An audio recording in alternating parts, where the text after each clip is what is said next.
66 million വർഷങ്ങൾക്ക് മുൻപ് 10 kilometre വീതിയുള്ള ആ ചിഹ്നഗ്രഹം ഭൂമിയിൽ പതിച്ചതിനു ശേഷമുള്ള ഓരോ നിമിഷവും ഭൂമിയിലെ ജീവജാലങ്ങൾക്ക് നരകതുല്യമായിരുന്നു.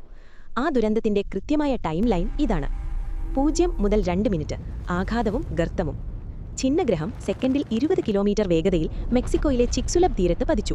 നിമിഷനേരം കൊണ്ട് 30 കിലോമീറ്റർ ആഴവും 180 കിലോമീറ്റർ വീതിയുമുള്ള ഒരു ഭീമൻ ഗർത്തം അഥവാ ക്രേറ്റർ രൂപപ്പെട്ടു. പർവ്വതതുല്യമായ പാറക്കഷ്ണങ്ങൾ അന്തരീക്ഷത്തിന് പുറത്തേക്ക് തെറിച്ചുപോയി. റിക്ടർ സ്കെയിലിൽ 11 തീവ്രതയുള്ള ഭൂചലനം ലോകമെമ്പാടും അനുഭവപ്പെട്ടു. 5 മുതൽ 60 മിനിറ്റ്, തീമഴയും സുനാമിയും.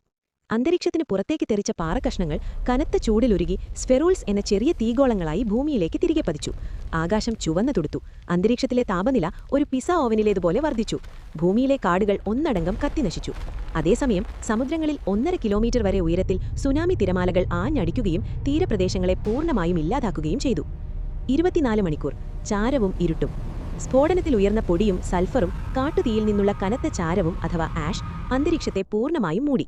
സൂര്യപ്രകാശം ഭൂമിയിലെത്തുന്നത് തടയപ്പെട്ടു. അതോടെ ഭൂമി കറുത്ത ഇരുട്ടിലേക്ക് വീണു. പ്രകാശ സംശ്ലേഷണം നിലച്ചതോടെ സസ്യങ്ങൾ നശിച്ചു തുടങ്ങി. ആഹാരമില്ലാതെ ദിനോസറുകൾ പരക്കം പാഞ്ഞു. ആഴ്ചകൾ മുതൽ 30 വർഷം. Impact winter.